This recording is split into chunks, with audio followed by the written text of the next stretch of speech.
Okay, Assalamualaikum guys. Jumpa lagi dalam video kali ni. Hari ni aku nak tunjuk ke korang satu benda yang wajib ada untuk korang kalau nak jadi betul-betul kaya dan stablekan kewangan korang, iaitu penyata kedudukan kewangan. Okay, so penyata kedudukan kewangan ni adalah yang mana korang senaraikan jumlah income korang dan berapa belanja bulan-bulan korang, berapa banyak aset yang korang miliki dan berapa banyak liability. Okay, untuk aset dengan liability ni kebanyakan orang tersalah faham, yang mana aset ni mereka anggap adalah benda yang mereka miliki, manakala liability adalah hutang lah. Okay, so basically bukan macam tu. Dalam video kali ni kami nak ajar korang pasal penyata kedudukan kewangan ni. Harap korang boleh tengok video ni sampai habis, dan kalau korang faham ni dan korang boleh praktikkan dengan buat sendiri Excel sheet ni, gunakan korang punya betul-betul income, korang punya betul-betul belanja bulan-bulan, so nanti korang akan dapat kontrol kewangan korang dengan lebih baik lah. Okay, pertama sekali berkenaan aset dengan liability tadi. Okay, aset ni bukannya benda yang korang miliki, tapi adalah aset adalah benda yang buat duit semula, yang mana duit tu akan masuk ke poket korang dan aset akan masuk ke kolom ni, iaitu cash flow ataupun aliran tunai. Selagi mana aset korang tu cash flow dia tak positif ataupun negatif, korang kena letak dekat bahagian liability. Contohnya kalau korang ada rumah sewa 1, rumah sewa 2. Okay, so rumah sewa 1, rumah sewa 2 ni katalah dia negatif cash flow, so korang bayar bank bulan-bulan RM1,200 contohnya, tapi korang mampu sewakan RM900, so RM300 tu akan jadi negatif RM300 dekat sini. Okay, so rumah tu sendiri akan dikategorikan di kolom liability, so ia adalah beban kewangan. So kalau korang tak percaya benda ni adalah beban kewangan, cuba korang ada 10 biji rumah macam tu. So setiap rumah negatif 300. Kalau dah 10 biji rumah, korang punya bulan-bulan dah negatif RM3,000. Okay, so even kalau negatif RM1 pun ia dikira liability. Kalau dia positif, dia dikira aset, korang boleh masuk ke kolom ni. Contohnya macam ASB, kalau korang ada katalah RM10,000 ASB. Okay, so RM10,000 ASB, aset yield dia bernilai 5%. So setiap tahun, okay, setiap tahun RM10,000, kalau korang dah dengan 5%, korang akan dapat RM500 setiap tahun, bahagi dengan 12 bulan. Okay, korang dapat RM41 setiap bulan. So ASB boleh letak RM41 setiap bulan dekat kolom cash flow aliran tunai. Okay, so korang nampak tak betapa banyaknya nilai aset yang korang perlukan untuk korang jana aliran tunai. Okay, kalau aset yield 5%, korang nak return lagi tinggi, korang kena pergi kepada saham, kena pergi kepada forex trading, kena pergi kepada cryptocurrency trading, hartanah dan juga bisnes lah. Okay, so kalau korang ada cash, mula-mula korang penuhkan dulu, ada sedikit simpanan ke ASB, mungkin dalam 5-6 ribu. Okay, lepas tu korang dah boleh start untuk labur ke saham, labur ke cryptocurrency, labur ke forex trading. Okay, so benda ni nampak macam berisiko, tapi sebenarnya kalau korang biarkan duit korang dekat saving account, dia lebih berisiko.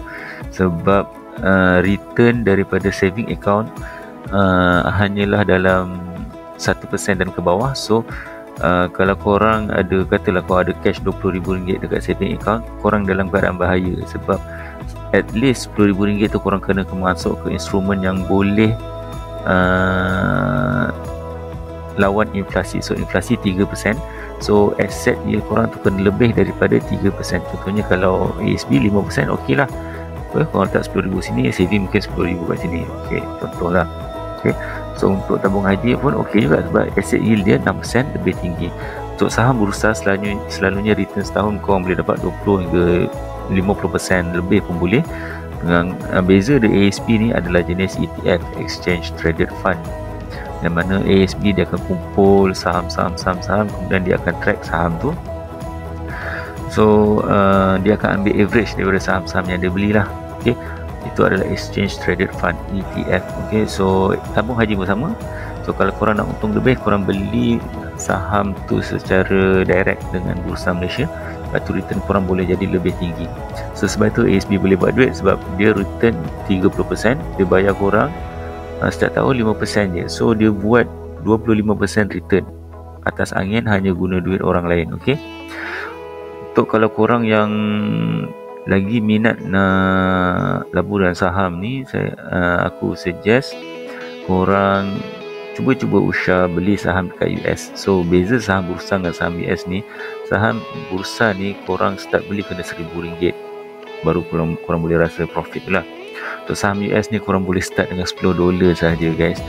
Real guys, korang ingat saham US ni mahal, tapi sebenarnya saham US ni lebih senang untuk korang trade. Okay, so kalau korang nak trade saham US ni, nanti aku akan tinggalkan link kat bawah ni. Okay, untuk bursa dengan US ni beza. Di kalau saham US ada saham-saham jenis uptrend. Uptrend memang dia naik tak turun-turun. So saham ni yang kita kena beli. Contohnya macam saham Nvidia, saham Netflix, saham Facebook. Pergi dekat aku punya eToro platform ni. So ni adalah platform untuk korang beli saham US. Okay, so aku akan tinggalkan link kat bawah ni. Kalau korang nak free duit bonus daripada eToro, bila korang register, kalau korang register direct, korang tak dapat duit free ni.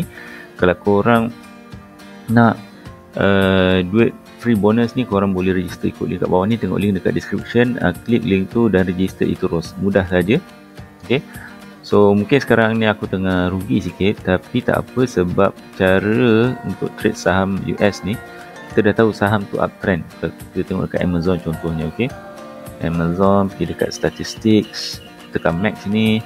Ni adalah jenis saham uptrend, saham yang naik tak akan turun. Okay, percayalah saham ni akan naik, dia berpuluh-puluh tahun akan naik je. Okay, so kalau kita beli sekarang, kita still boleh buat duit. Walaupun sekarang ni adalah all time high ataupun tengah market correction yang tinggi ni, yang banyak ni, mahal ni, tapi sebenarnya korang boleh beli hanya dengan $10. Okay, ini namanya fractional shares. Kalau trading tu namanya fractional shares. So, korang boleh beli macam-macam stok yang ada ni. Okay, pada kami untuk permulaan, korang belilah saham-saham yang familiar, yang biasa ni, McDonald, Nvidia, Apple kan, Intel, Google. So saham-saham ni selamat sikit untuk korang trade. Katalah saham tu tengah loss macam ni kan, so korang akan deposit duit sebanyak minimum $50 lah. So $50 korang beli saham yang persen dia reduce tinggi ni. So maknanya korang gunakan teknik dollar cost averaging. Boleh pergi Google dollar cost averaging, yang mana korang cuba dapatkan average price yang rendah. Okay, so average price korang, kalau korang sentiasa membeli, korang akan dapat average price yang rendah. Walaupun korang beli pada waktu tinggi dan price tu drop, korang still boleh dapat average price yang rendah. Okay, so inilah apa yang kami buat. So kami akan beli saham-saham yang bila kami first kali, kami akan tengok saham tu uptrend ke tak. Yang kedua, kami akan tengok dia punya profit and loss percent. Kalau profit and loss percent dia tinggi, so saham tu yang kami akan lebih beli. Sebab kita tahu untuk long term saham ni tetap akan naik. Cuma kita nak dapatkan harga terbaik. Sebab itu kita akan, setiap kali kita deposit, kita ada duit lebih deposit, kita akan beli saham-saham yang okay, tengah drop lah. Okay, so nanti lama-lama semuanya akan hijau. Don't worry lah. Okay, so kembali kepada benda tadi, beli saham US, korang boleh slow-slow register ikut link kat bawah ni. Okay, nanti kami akan ajar lagi korang. Kami ada banyak jenis bisnes, antaranya bisnes Shopee, bisnes blogging, bisnes YouTube, okay, bisnes trading, bisnes copy trading, bisnes saham. So duit yang korang simpan bulan-bulan tu, kalau income lagi banyak daripada belanja, balance tu korang kena masuk ke kolom aset. Okay, harap video ni membantu. Jumpa lagi dalam video akan datang. Jangan lupa like, komen dan subscribe. Share video ni pada rakan-rakan. Okay, so tengok link dekat description bawah ni untuk korang register eToro, platform eToro ni. Dan okay, jumpa lagi dalam video akan datang.